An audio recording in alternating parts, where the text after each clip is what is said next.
Yo, welcome back di channel ini guys. Di sini kita bakal banyak ngomongin soal bisnis dan startup, mulai dari marketing, inventory, finance, recruitment, sampai personal development. Tapi, kali ini bakal rada beda nih. Kalau biasanya kita ngomongin dari sisi perusahaannya, kali ini gue bakal ngejawab permintaan dari beberapa subscriber gue buat ngomongin dari sisi kalian yang lagi nyari sama ngerintis karir di bidang business development. Lebih tepatnya, gue bakal ngomongin hal-hal yang krusial dan penting banget yang mesti diperhatiin sama kalian sebagai seorang business development. So, kalau kalian lagi pertimbangin karir sebagai business development, atau kebalikannya, kalau kalian seorang founders yang lagi ngebangun tim business development, then you need to watch this video till the end.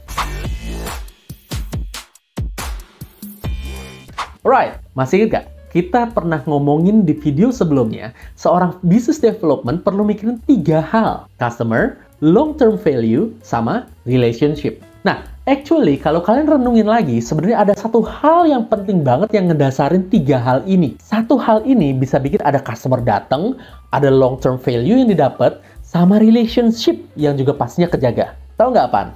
Ini adalah trust, kepercayaan. Gimana bisa bikin orang beli sama kalian? Ya bikin mereka trust sama kalian.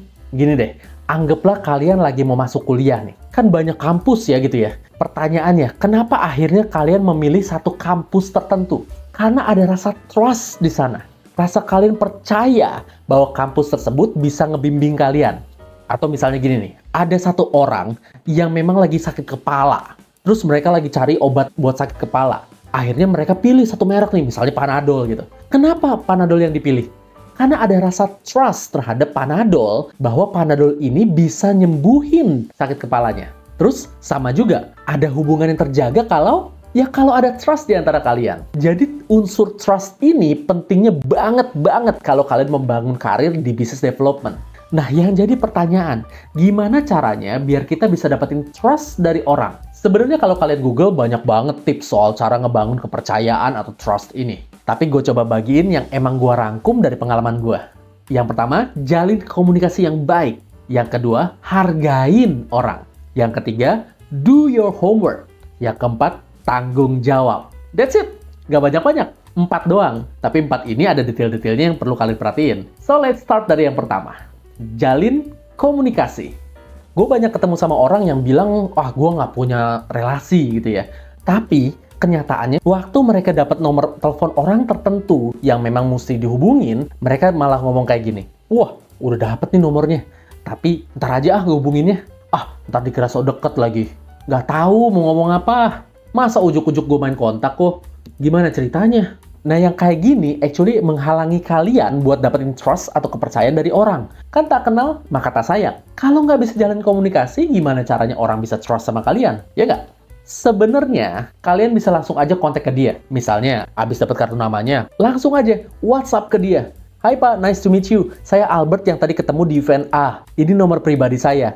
Please kindly keep in touch ya Pak. Pas momen kayak keagamaan atau umum, bisa bilang selamat tahun baru Pak. Atau semacamnya. Jadi dia bisa tetap inget sama kalian. Dan pas kalian mau ajak meeting lagi, bisa lebih enak dan welcome. Bayangin bedanya nih ya. Kalau misalnya kalian baru ketemu di event tadi, terus baru WhatsApp 3 tahun kemudian. Itu pun pas ada pentingnya doang. Terus bilangnya, Pak, masih inget gak saya yang ketemu sama Bapak 3 tahun lalu?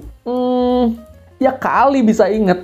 So, pastiin kalian bisa jaga hubungan sama orang ini biar pas ada perlu, jadinya lebih enak. Nggak terkesan cuman ada perlunya doang. Lanjut, yang kedua, menghargai. Nah, ini juga penting nih. Menghargai di sini bisa dilakuin dari hal-hal yang simple. Kayak datang on time waktu ketemu, silent handphone kalian waktu meeting sama dia. Termasuk juga ada hubungannya sama tips yang pertama tadi. Say thank you abis meeting. Ini semua hal simple, tapi bisa dampaknya gede banget. Kayak soal datang on time. Ingat loh, orang yang udah setuju dan set their schedule buat ketemu sama kalian, artinya dia udah kasih ke kalian sesuatu yang nggak bisa dia take back, which is waktunya. So, udah selayaknya kalian juga ngehargai waktu mereka dengan hadir on time. Malah kalau bisa, datang sebelumnya atau disebut dengan in time. Oh, tapi orangnya terkenal juga jam karet. Ya, gue ngikutin aja. Setuju banget. Hal ini pasti sering terjadi.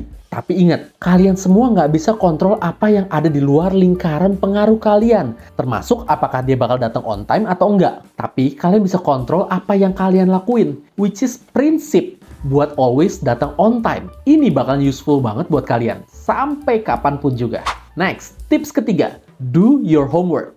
Oke, gue akuin, tips ini bisa diartiin dari banyak sisi. Tapi maksud gue di sini, sebelum kalian ketemu sama orang, kalian mesti cari tahu dulu lebih mendalam. Nggak cuma soal materi meeting kalian, tapi kalian juga mesti cari tahu tentang orang yang kalian mau temuin ini. Misalnya, style bajunya gimana, gaya ngomongnya gimana, even hobi dari orang ini, kalau bisa kalian juga cari tahu. Why? Soalnya orang bakal lebih terbuka sama orang yang punya kesamaan dengan dia. Kayak misalnya, dia hobinya lari maraton nih. Kalian cari tahu dulu soal maraton. Kayak kompetisi maraton di macam-macam negara, Berlin Marathon lah, Jakarta Marathon, Semarang Runner lah, atau apapun. Terus, kalau ada case-case menarik soal maraton, ini juga kalian bisa cari tahu. Banyak kok sekarang sumber informasi yang bisa kalian akses. Kayak misalnya dari Instagramnya dia, dari YouTube, atau apapun juga. Kalian bisa cari informasi yang mendalam dari ini semuanya. Sebenarnya secara logika konsepnya gini. Kalian lebih percaya sama orang yang baru kenal sama kalian, atau sahabat kalian? Of course sama sahabat kalian kan? Nah pertanyaannya, kenapa kalian bisa berteman? Karena ada kesamaan di antara kalian, sehingga ngobrolnya nyambung. So sama juga kayak di sini. Kalau kalian ketemu orang terus nggak nyambung, ya susah juga ada rasa trust di antara kalian. So biar ngobrolnya nyambung, do your homework dulu sebelum kalian ketemu. Kalau ngobrolnya udah nyambung, lebih enak ke depannya. Oke, yang terakhir. Ini kedengeran simple ya, tapi kenyataannya susah banget buat dijalanin. Dan banyak banget orang yang nggak ngelakuin ini, which is soal tanggung jawab. Kalau kalian udah dikasih kepercayaan sama orang lain, mau itu sekecil apapun, kalian mesti show responsibility buat deliver ini sesuai dengan harapan mereka. Malahan harusnya ngelebihin dari harapan. Dan nggak cuma itu, kalaupun kalian udah do your best, tapi belum berhasil buat kerjain sesuai harapan, jangan malah kabur atau ghosting gitu ya. Report apapun hasilnya. Say sorry. Sambil bawa beberapa opsi solusi yang memang make sense buat orang ini. Gue tahu ini gak gampang. Mungkin kalian bisa kena omel lah, yang rasanya tuh nggak banget gimana gitu ya. Tapi trust me, walaupun kesannya dia kecewa banget, tapi ini bakalan jauh lebih mending dibandingin kalian nggak nge-report apa-apa. Apalagi sampai nge-ghosting, atau ngilang gitu aja. Yang pastinya kalian nggak bakal bisa dipercaya lagi sama dia. Alright guys, jadi itu dulu soal cara numbuhin kepercayaan atau trust. Yang pasti penting banget buat kalian yang lagi ngerintis karir di bidang business development. Ingat, dalam hal business development, relasi itu pentingnya luar biasa. Dan kepercayaan itu adalah dasar dari segalanya. Kalau kalian masih ada komentar atau pemikiran tertentu, atau mau sharing pengalaman tentang business development, langsung aja tulis di kolom komentar di bawah ini biar kita bisa diskusi bareng. Oke, thank you for watching, and I'll see you on the next video. Bye-bye!